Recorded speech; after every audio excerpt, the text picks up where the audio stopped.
that racism is everywhere. Systemic racism is everywhere. And when you work at a place like Grady Hospital, you see it in relief, right? It's in 3 dimensions all the time. And by nature, I'm a storyteller, and I like to think about things in the frame of stories. And so as I think about people in my environment who don't like words like systemic racism and such, I'm like, okay, if you don't like the word systemic racism, we will not call it that. Let's call it, this is what happened, then this is what happened, and this is what's happening as a result. Call that what you will. So the story that I'll say is that, when I think about my patients at Grady, for example, there was a patient that I was caring for, and I'll change some details to protect anonymity and privacy, but a patient who came to me, admitted to my hospital service after having COVID.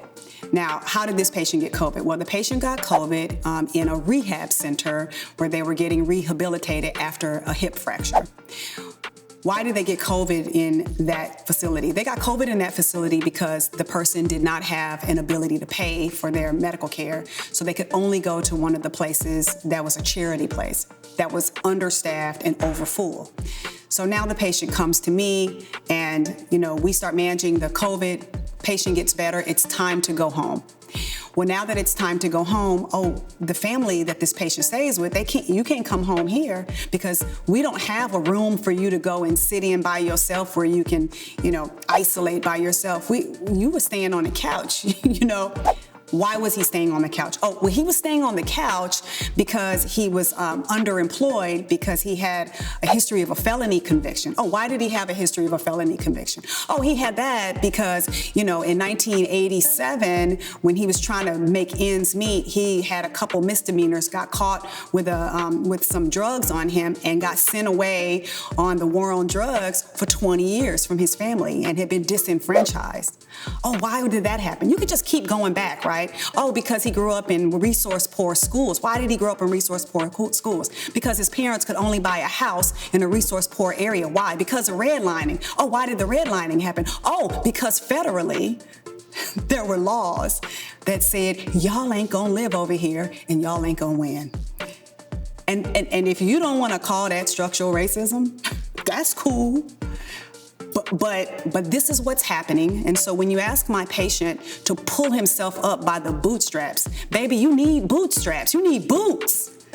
And if the boots were not made for you, and if things were set up long before you were born, right?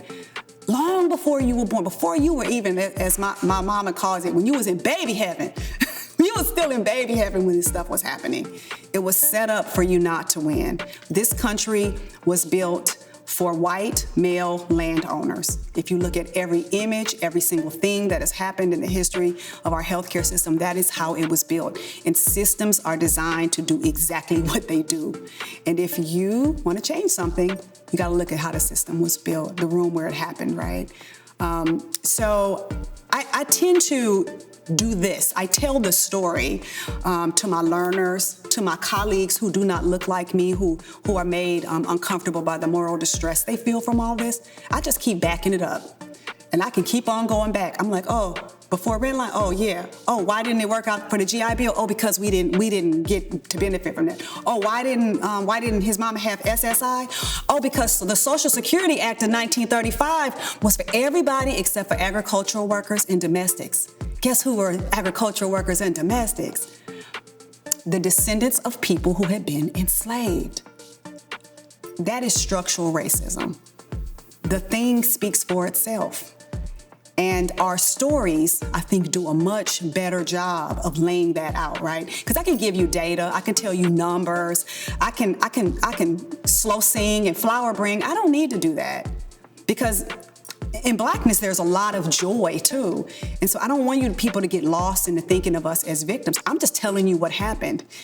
Do with that what you want. And I think that impacts our patients that we care for in 2022. And I like thinking about that and helping people to think about that so that they don't come up with excuses.